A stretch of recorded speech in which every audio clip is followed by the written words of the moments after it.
Hi, I'm Brian O'Day, and this is Creepy Canada.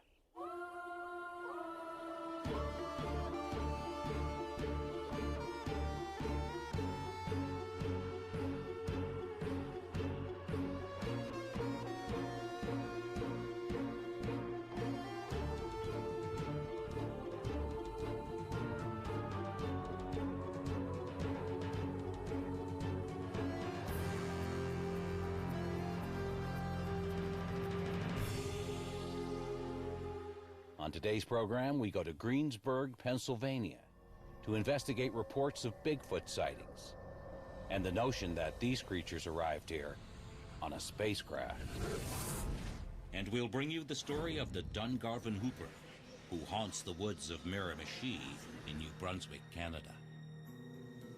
West Pennsylvania is known for its beautiful farmlands and lakes, but in the early 1970s, this area became known for something else, an outbreak of UFO sightings that has never been rivaled. And coincidentally, something else made an appearance in the Pennsylvania woods. The two events established a link between UFOs and Bigfoot that had never been dreamed of. How the events of 1973 unfolded pertaining to the Bigfoot outbreak was that I had received a call from a relative of this gentleman who had been the witness to this event. And what I learned was that on this particular night, this gentleman was shaving, and he was in the bathroom, he was cleaning up, and he turned around, and for whatever reason, he was looking at the window, and at the window were these two large glowing red eyes that were staring at him. And he was quite shocked. He turned around, knocked some things over, ran out into the other room to call some of the other family members, and they all smelled this unusual odor they described like rotten cucumber, a very strong odor. And it was very unusual enough to see these glowing eyes staring at him in the window, but when everybody went outside and when I went there later and looked at the window, it was 8 feet off the ground.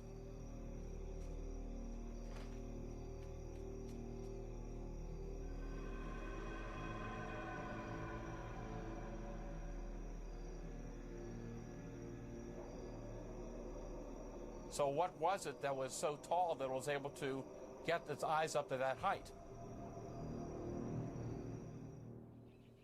Bigfoot, Yeti, Sasquatch. It's easy to dismiss the idea of a giant ape-like humanoid. It seems more cartoon than reality. But a series of events in Pennsylvania in 1973 changed a lot of people's minds about the existence of these creatures. What's even more intriguing is the evidence that suggests these creatures may come from another planet. I was so scared. I was in the bathroom shaving. Bigfoot researcher Stan Gordon interviewed the couple shortly after they reported the sighting. He was convinced of their sincerity and honesty. They had clearly experienced something terrifying. Similar, and I didn't believe it. As further proof of what they'd seen, they called in their son, Come in here, please. who claimed he'd seen a monster in the nearby woods. Sometimes I didn't know what to make of it. At first, the parents hadn't taken him seriously, but now it didn't seem so unlikely. I hope this Mr. Gordon can help us figure out what it was that's out in the woods. It's terrifying. This particular sighting occurred outside of Greensburg, and this was the first event that we had, and it was the first of many, many reports that would happen over the next several months over a widespread area here in Pennsylvania. The boy took Stan Gordon out to the woods, where he said he'd seen this monster.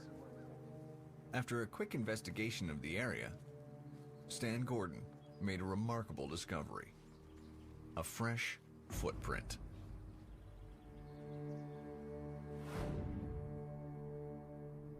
The boy said he'd been walking home, taking a shortcut through the brush, when he heard what he thought was a deer in the bushes. He threw some sticks into the bushes to try and flush the animal out. But what appeared was no deer. It was a creature, at least 8 feet tall, carrying a fence post. He stood over the boy, who was frozen in terror at what he was seeing. Apparently more curious than angry, the creature turned and walked off into the woods.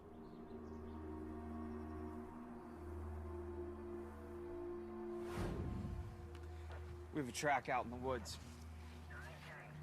Oh, you have something back there? For Stan Gordon, the footprint would be an important piece of evidence.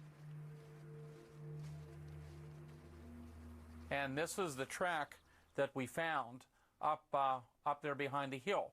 As you can see, it's three-toed. It's 13 inches long and 8 inches wide. And you can see the muscle tone, the bone structure in it. Very, very detailed track. Now, this one was colorized for television, but very intriguing because other locations turned up very similar tracks during that time, and even years later, very similar tracks have shown up throughout Pennsylvania and, in fact, other parts of the country as well. There were sightings being reported from 7 counties in southwest Pennsylvania. We also began to find that there apparently had been other sightings prior to this Greensburg report, but a lot of people were very reluctant to report it until they started hearing more people talking about it. And so this has been going on for a longer period of time than we had any idea of.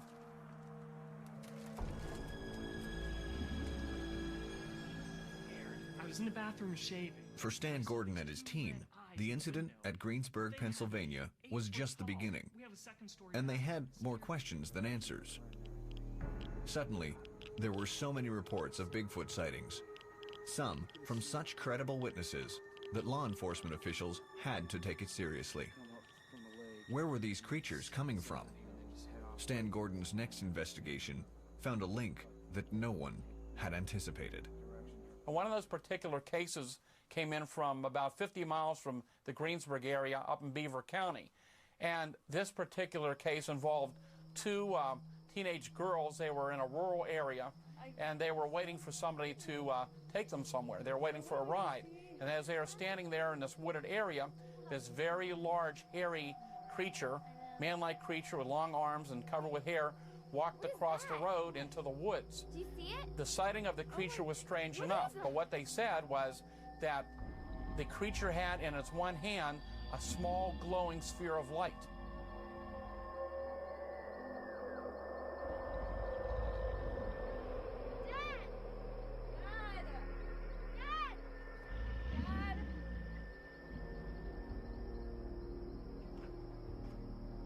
They talked to the one girl's father, and according to them, he went down into the woods, was down there for quite a while. Hurry, Dad. In the woods that way. Be careful.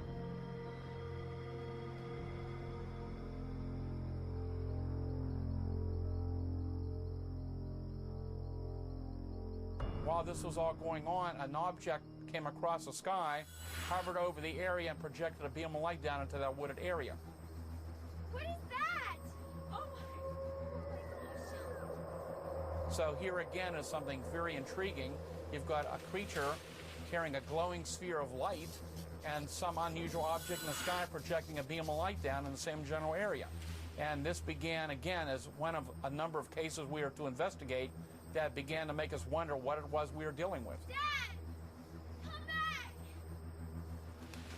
According to one of the researchers that looked into the case and having talked with the 2 young women who were involved, apparently when the father went down on the woods, he was down there for a period of time. When he came up, he appeared to be somewhat shaken over the event. And when he came back out, he really didn't want to talk about it, and he basically said he didn't want anybody going down into those woods and that some things are better left alone. And it was actually the first case that I recall during that time where people reported both a UFO and a Bigfoot at the same place and time. In some other instances during this wave of sightings in '73, we, for example, in a particular area, we'd have a UFO sighting, and then sometimes within hours or days later, we'd have a Bigfoot show up and vice versa. But while it is very apparent that there are some in the Bigfoot field that don't want to hear about the UFO phenomenon being involved, and a lot of people with UFOs don't want to hear about the Bigfoot phenomenon being involved, that isn't our position. We got out to investigate these reports as the incidents were being reported, and this is what took place, and we're just documenting the information, trying to find the answers ourselves to what we're dealing with. Reports began to come in from a widespread area of sightings of these large, hairy Bigfoot-type creatures. And my phones in my home, my UFO control center, the operation center, was operated out of my house. And of course, all the people involved in my group were volunteers. And as more activity began to take place, more of these people began to spend day and night here answering the phones and working the radio communications center here to dispatch our investigators out. And it got to the point where there was so much going on, so much activity, that I took some time off from my full-time job where I was operating a small little electronics firm here locally to spend full time out in the field just going out there to investigate these sightings firsthand. And I can tell you, if I hadn't been directly involved in this investigation myself, it'd be very hard for me to believe some of the events that were taking place. When we come back, a documented link between Bigfoot and UFO sightings.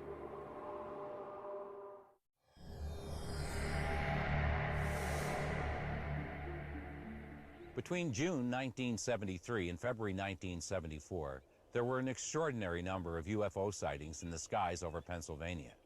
Reports were coming in by the hundreds. And, almost as frequently, a Bigfoot-type creature was seen in the same area at the same time. Were these two phenomena linked?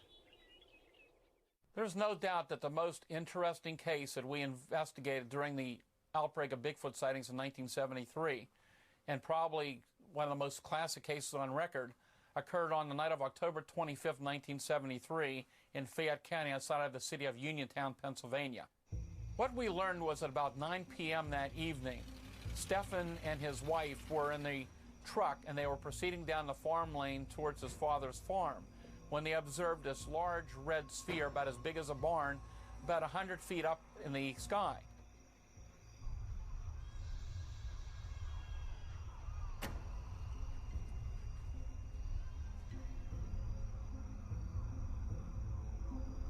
And as they got closer, they realized some other family members were seeing it. They called up to a neighbor, and the neighbor and their family went outside. So totally about 15 people observed this large red sphere that was slowly dropping towards the pasture field. So the farmer's son and I believe it was his wife, they went up to the neighbor's house where they all could still see it. And he and two neighbor boys decided they were going to proceed up to that pasture area to see exactly what this thing was. So Stephen goes back to the father's farmhouse and grabs some ammunition. He grabbed a handful of ammunition, which turned out to be 2 tracers and 3 live rounds of ammunition, and they also picked up a single extra bullet and put it in his pocket. So they proceeded up towards the pasture field. They left their truck with the headlights on, angled on the hill so they could see as they were walking up that incline. And as they got up to the top of the pasture, the object was about 250 feet away and was apparently sitting very close or right on the ground. And the object now looked like a large, bright white, half a hemisphere, like a half a bubble. And it was sitting on the ground. It was luminescent. It was illuminating the whole area. There was this high-pitched sound, he said, similar to like a lawnmower, which they could hear. And also, as they were approaching the area, they were also hearing a sound that was like loud baby crying sounds as well. Their attention is drawn to about 75 feet away along the fence line, where they're seeing these 2 large figures moving along the fence line in their direction. The one figure they estimated was about 9 feet tall. The other one was close to around 7 feet tall. They could estimate this also from the fence posts that were made up of old railroad ties and about 6 feet tall that had been put into the ground. Now, at first they thought they were bear, and they realized that these things are bipedal. They're walking upright. They're covered with long, dark, matted hair. And these creatures have these very bright green eyes that are glowing. The one boy becomes very, very upset, and he tells Stephen to shoot at them. And finally, Stephen fires his first round, which was a tracer, so it was just a bright flash. And when he fired the tracer, the larger of the 2 creatures made this crying sound. He fired the second tracer. And when he fired the second tracer, the larger of the 2 creatures reached out as though to grab at that tracer round. And he said at the exact moment that the creature went to grab at that tracer, suddenly the object in the field disappeared. It didn't take off, it didn't leave, it just suddenly vanished. The light went out, all the high-pitched sound it was making suddenly stopped. And he said even the area around the neighborhood, like the dogs soon after that, they became very quiet. And the 2 creatures slowly turned around and began to walk back towards the opposite direction, towards the wooded area. Well, at that point, the one boy had already run out of the area. He was pretty upset, and he had 3 live rounds of ammo, and he fired right into them. And he said he hit the largest one. He said it sounded like a bullet hitting water, but there was no indication that the creatures were harmed in any way. So after watching the creatures moving away in the distance, Stefan and the other young boy went back to their vehicle, drove back to the farmhouse. They took some of those people from that farmhouse to the neighbor's house where they called the state police. And it was about 9:45 when the state trooper arrived at the scene. And when the trooper got there, he said, "I'm here to investigate the flying saucer." And Stefan said, "Forget about it. You're going to think we're nuts, so just don't worry about investigating." The trooper said, "I have to investigate it. We had a report of 2 similar creatures seen on the mountain last night, so I have to follow up on the investigation." So they get into the state police car, and they go up towards the pasture. And they get out of the vehicle, and they proceed over to the area where the object had been resting on the ground. And to the surprise of the state trooper, the whole area was now self-luminescent and glowing. The state trooper said it was about 100 to 150 feet in diameter. The animals, he noticed, wouldn't go anywhere near that glowing area. He shined his flashlight beam down into it, and he said he could barely see the beam of light from the brightness coming off this luminous area. He said it appeared to be a little warmer in temperature inside of that glowing space as well. And he said if he had a newspaper, he could have sat down within that glowing area and read a newspaper from the light that was coming off of it. So he was quite surprised as to what he was seeing and quite baffled about it. And Stefan was getting a little more upset. And at one point he made the comment that, "Look, I don't get paid for being brave. I'm getting out of here." And they went and left that spot, proceeded over towards the edge of the woods along the fence line when they'd seen the creatures. And at one point, they heard something heavy walking. And they would stop, they'd hear a couple steps, they would move, it would move, and they were both becoming a little nervous, feeling that there was something close by. Now, at this point, they heard this noise ahead of them. What is that? Stefan reached in his pocket, he had 1 bullet left, and he fired right into this thing. He said when he hit it, the thing charged at the fence. The 2 fellas jumped into the police car and got out of there.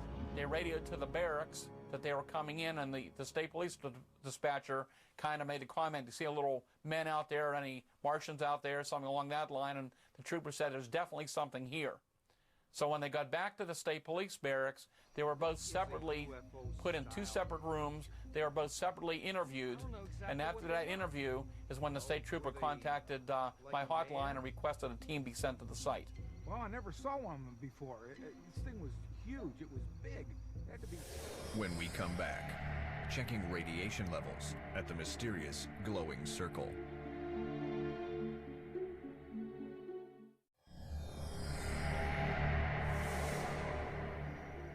Stefan, a Pennsylvania farmer, had one of the most amazing UFO and Bigfoot encounters in history, and a state trooper had verified the encounter. Now it was up to Stan Gordon and his team to investigate these events. All right, George, well, I'm just headed down the highway. We got up there in the early morning hours, and the first thing we did when we met Stefan was we checked him in the area for radiation, found all the radiation levels were normal, this normal background radiation, looked around the area, noticed that the animal still wouldn't go anywhere near the glowing area where the object had been, but when we got there, the area was no longer glowing. And as we're up in that field looking around for other indications, other evidence, suddenly this very unusual strong wave, this unusual odor that I would describe as more like sulfur, rotten egg smell, permeated the air.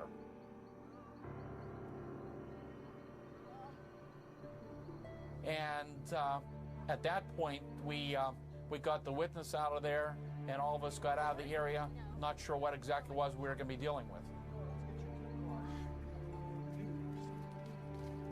But this was not the last significant case linking UFO activity to Bigfoot sightings that Stan and his team investigated during this strange 9-month period.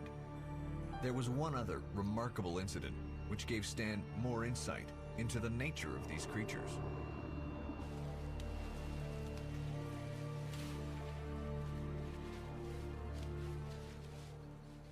There was an event that happened on the night of February 6, 1974, also in Fayette County near Ohio Pile, that may give us a clue as to why we haven't come up with any really solid evidence of some of the Bigfoot events being reported.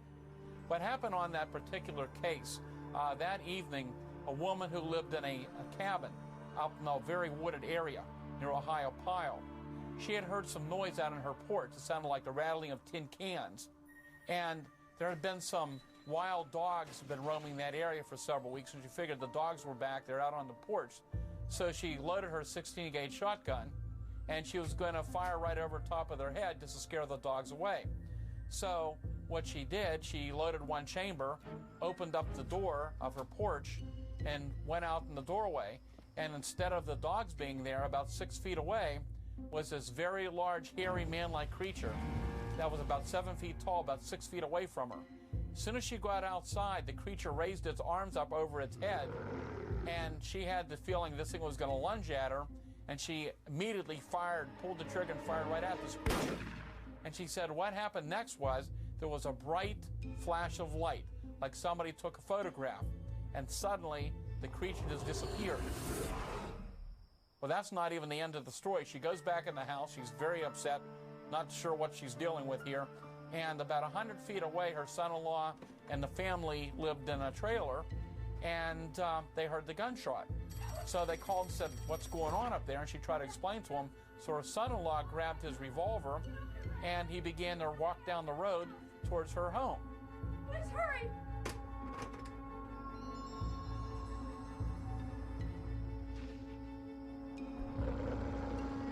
As he got closer to the cabin, he said 4 or 5 of these hairy creatures surrounded him, and he started shooting at them, and he ran into the cabin. Who is it? It's me, let me in. Oh, oh, Got here as soon as I could. oh, I was so scared I didn't know what to do. The thing was out there. It was know. just that. I was so scared. I saw him outside. I shot at him. Oh, did you hit him? Oh, We need to call the police. here. Hold it on.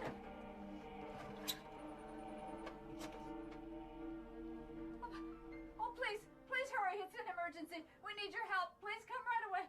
So when he got into the cabin, they both looked out the window. He said also what was so unusual was, here's this bright object, almost like a Christmas ornament with red lights and other lights on it, flashing, hovering over the trees at the same time. Soon after the event occurred and they reported to the state police, a state trooper along with a National Guardsman arrived at that location to investigate. Now the reason the National Guardsman was with them that night is because at that particular time there was a national trucker strike going on, and there was gas rationing going on across the country. There had also been some reports of shootings and violence on the highway, so the National Guard in some states were patrolling with the state police, which was happening in Pennsylvania. So in that case, a state trooper and a National Guardsman arrived at the scene initially. Well, thank God you're here. Come on outside. Explain to me what happened out here, please. Please. See, she heard a noise outside. She got the gun and she came out here. And I then... saw this big hairy thing. He's just covered with hair. Wasn't he covered with hair? Covered with hair. These big feet. And I just raised my gun and I shot at it. Do you think you hit him? I don't know. He just disappeared. You know what? Can you please go inside and we'll check the area out? Thank you. Let's check the area out over here, please. Although the men searched all around the property, shining their flashlights into the shrubs and trees, and looking for footprints on the ground, they found nothing unusual.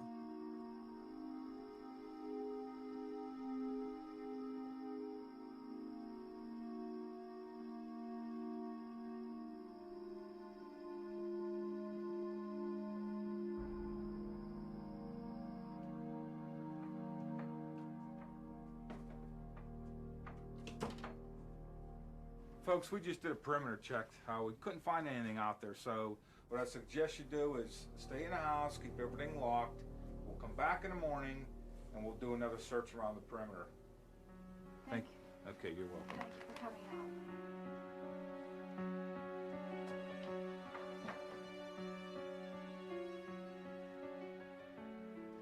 Because of the gas shortage at the time, we were not able to get any gas to get up to that area, which was a pretty good distance away the night of the event. So we got up early the next morning and filled up the car, and we proceeded up towards Ohio Pile. The lady claims that she came out onto the porch and started blasting over this direction. She said she got him, he hit him, but it vanished. But I did find a shot in the tree over there, so let me show you this. All right, come on over here. Found it. We found that pellet, that shot that she had fired at the creature embedded in one of the trees in the woods nearby. What is it? A bullet hole, right over here.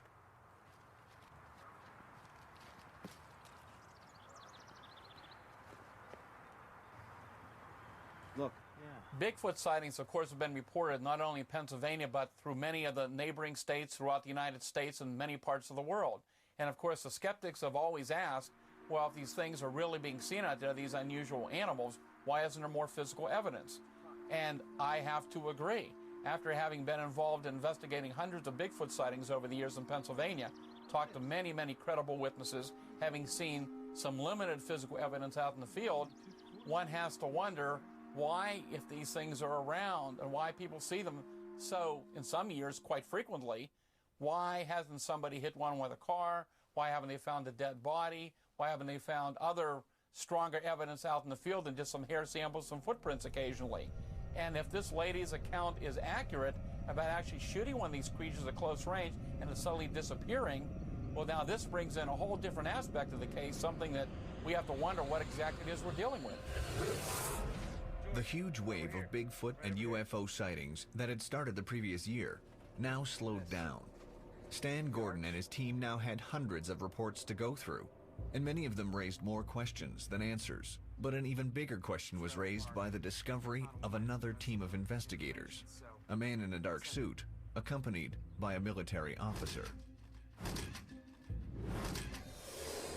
After the break, was the U.S. government trying to discredit the Bigfoot and UFO sightings?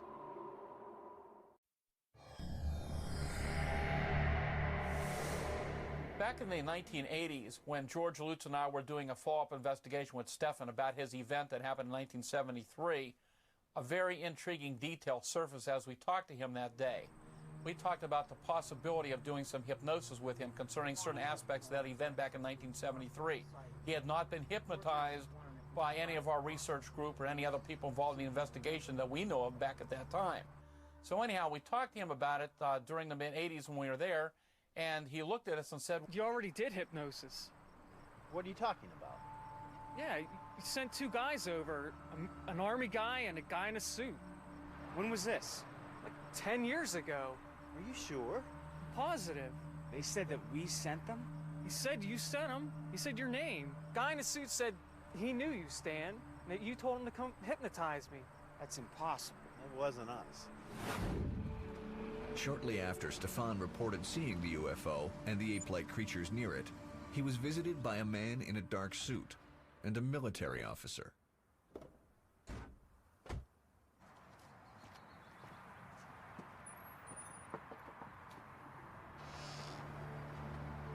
We need to talk to you about this recent UFO sighting.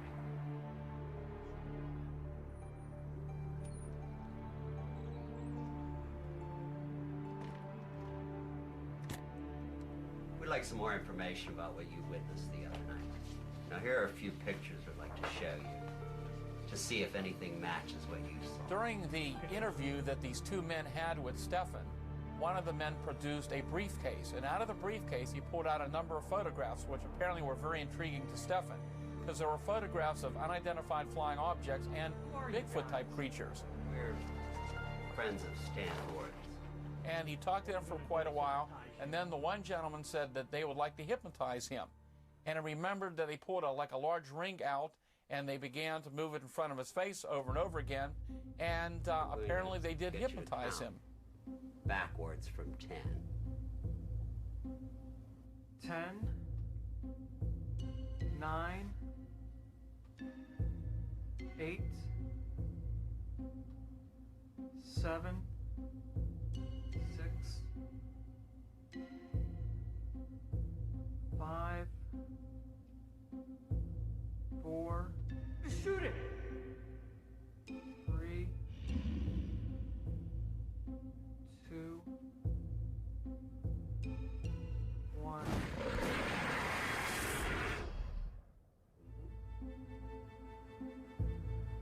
I want you to tell me everything you saw that night. Every single detail. And when that was all over, they said that he wasn't crazy, that he saw what he saw, and that they would be in touch with him again. And that's the last time he ever heard from these people. Thank you very much. We'll be in touch.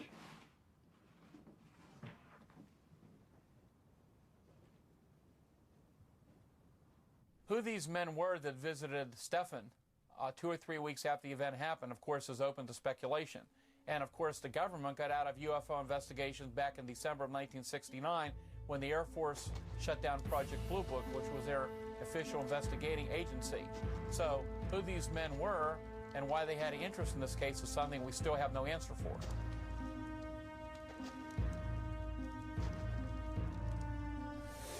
After the break, more evidence of a government cover-up.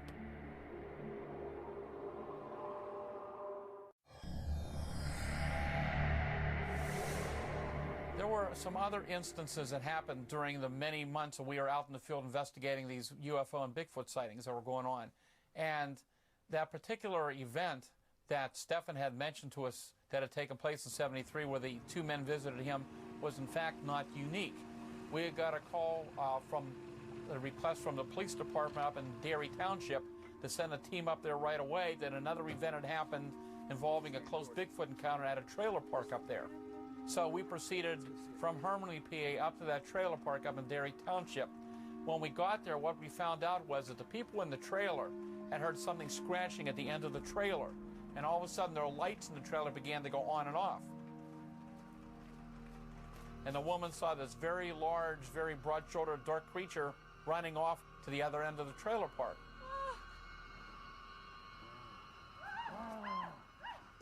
Another neighbor had called her because he had seen something very large by her electric meter.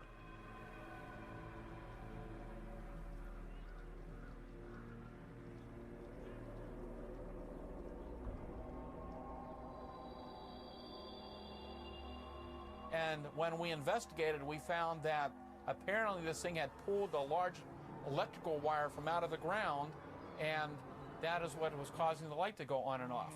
So what happened was that several days later, I got a call from that woman who had been at that trailer park who had experienced that event, and she called to tell me that she had found some hair samples on the trailer that may be connected with the creature she had seen several days before.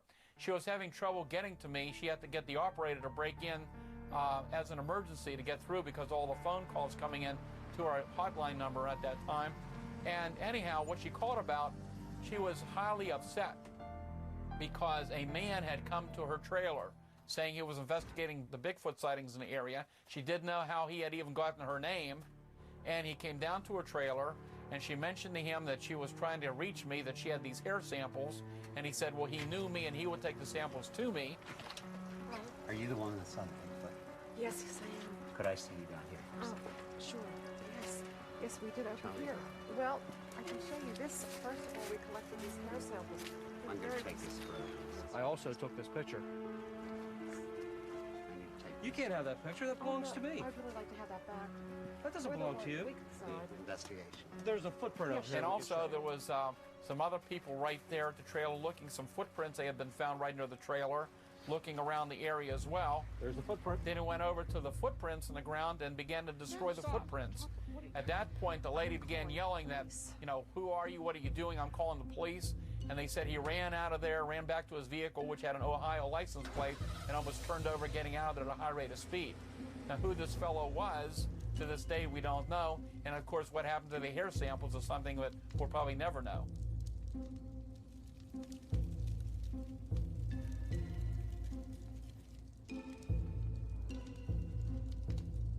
The wave of UFO sightings and the Bigfoot events that happened in 1973 were unprecedented. It was just an amazing series of events to live through. If I hadn't been involved out in the field personally, investigating many of these cases, it would be very hard for me to accept and believe that some of these things occurred. But in so many of these instances, either myself or some other team members, we were out at the sighting location within minutes or hours after the event occurred. The evidence was still fresh. You could see the emotional reaction of the witnesses out there. And most intriguing, in many cases, you saw the animal reactions. People can be fooled, but animals can't. But the point is, this is something that's well documented. These cases could not be easily dismissed. And we hope someday that somebody out there will have an answer as to why these things were reported. Does Bigfoot exist? Is it an as yet undiscovered species on Earth? Is it a creature from another planet? Could Bigfoot be a test animal created by aliens and put on Earth to gauge human reaction? Stan Gordon says he still gets reports of sightings to this day, and he and his team continue to collect evidence of Bigfoot's existence. Coming up next, the Whooping Ghost of Dungarvan, New Brunswick.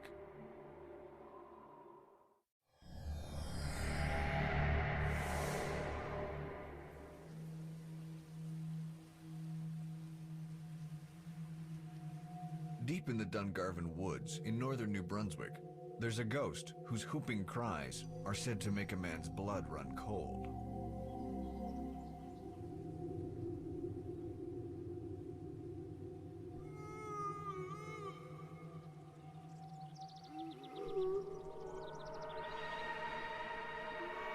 People say it's the angry spirit of a young man named Ryan Garvin, which has haunted the woods since the young man's grisly death in 1827.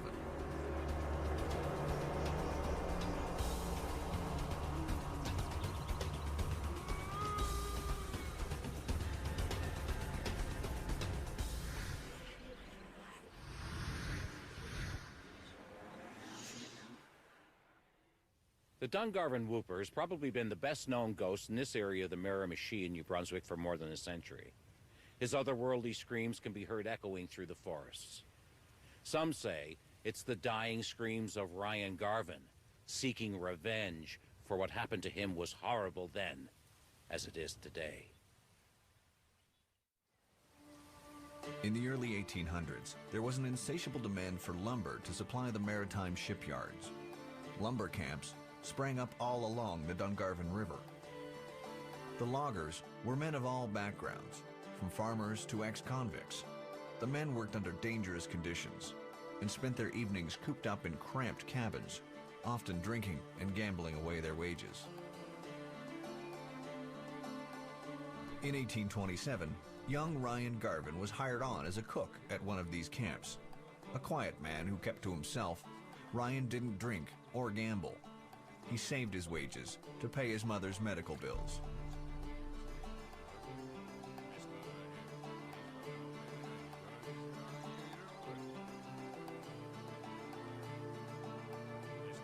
Not long after Ryan joined the crew, a severe storm washed out the road, the only road in and out of the remote camp. Food supplies were very low, and nothing could get in. The lumberjacks, hungry after a day in the woods, grew irritable and aggressive and began to turn on the camp boss. One man even threatened that if he didn't get meat that very evening, he would kill and cook the camp boss.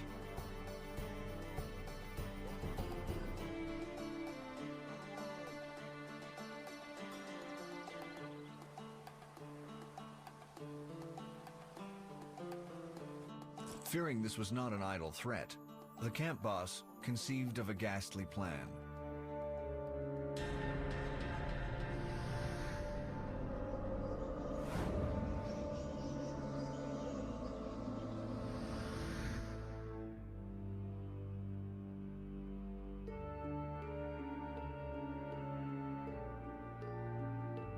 Alone with Ryan at the camp, he called to the reclusive young cook to meet him at the back of the cabin.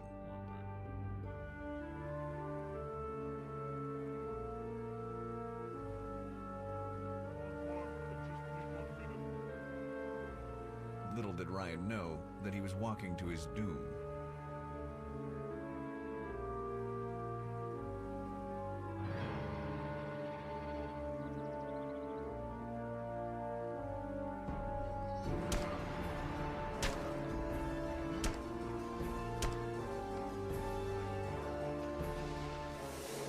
After the break, a grisly meal for an unsuspecting crew.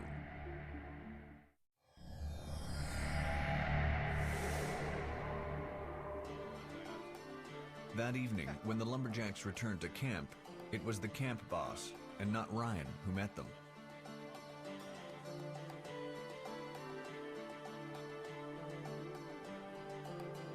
The aroma of meat stew wafted through the air.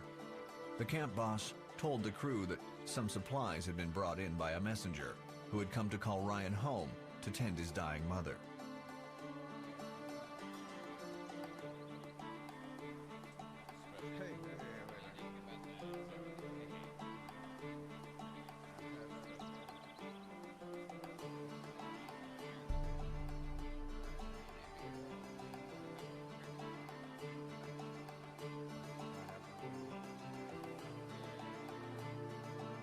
What the crew didn't know was that the camp boss had butchered Ryan and cooked his flesh into the stew that they were devouring with such pleasure.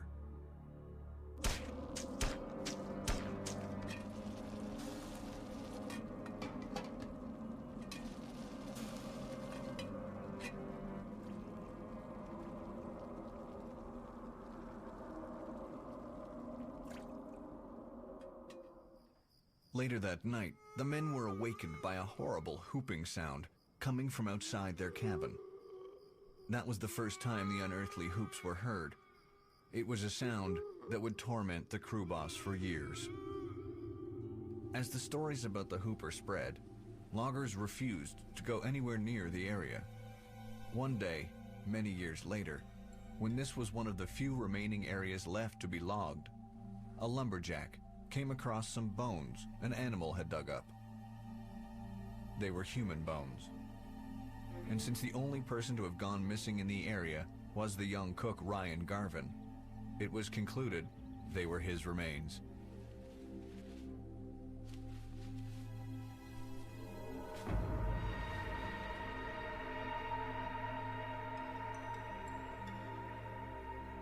Everyone thought that if the remains were given a proper burial, the awful whooping might stop. The logging company, wanting to end the superstition, brought in a priest to perform the rites. But the whooping did not stop. Indeed, it may have gotten worse. Grant them eternal rest, O Lord, and let perpetual light shine upon them. May they rest in peace. Amen.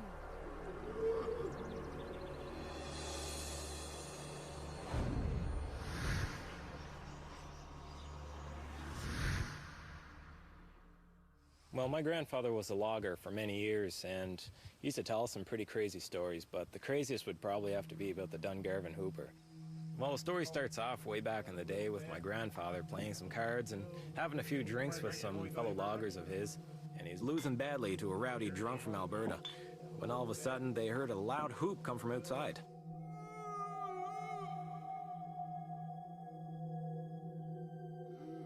So when they hear this noise getting louder and louder, trying to figure out what the whooping is, everyone's scared, except for this loud, obnoxious guy. What's this? It's the Hooper. The what? The Dungarvan Hooper. You never heard of the Dungarvan Hooper? You've heard of the Hooper. No, I never heard of the Hooper. It's the young camp cook Ryan. He was killed back in the 1800s by his crew boss. He still haunts the woods in this camp all around this area. And that's what that noise is supposed to be? Yes, that's him right now. That was him now? Yes, that was him.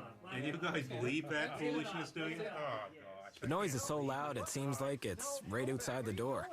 So this loud, obnoxious guy, he figured, well, hey, you guys are all afraid of it. I'm going to go right outside and figure out what it is. So he just grabbed his whiskey bottle and heads out the door. He's still calling them all chickens, and he's even making fun of the whooping noise. He's just yelling back, just whooping at it. Come. Yeah. Come on out, guys. Come on. We gotta find the whooper. Come on, you bunch of chickens. Come on. Whoop, whoop. Come on, guys. Whoop, whoop, whoop. And he's just venturing off darker and darker, and he's still whooping. And then all of a sudden the whooping stops, and he hasn't been seen since. So as the noise ends, everyone inside the cabin's trying to figure out, well, where's this loud, obnoxious guy? He just disappears like that. So they want to venture outside, but they didn't want to go too far. They didn't want to venture off into the woods because they don't even know where this whooping sound's coming from. So they waited till the next morning to figure out where their friend went to. And they ventured off outside into the daylight, and they found nothing. They found nothing at all. Except for his whiskey bottle.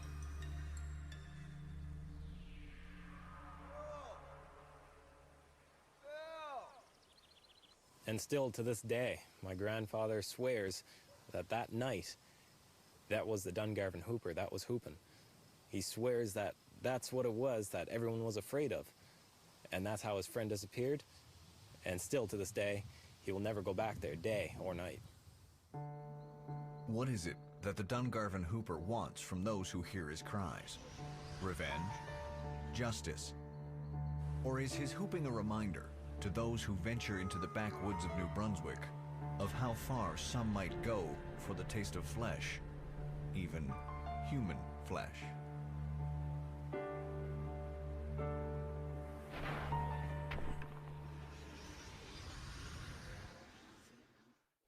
Those were just some of the stories from Creepy Canada's Ghost Files. Join us next time for more. I'm Brian O'Day. Thanks for watching.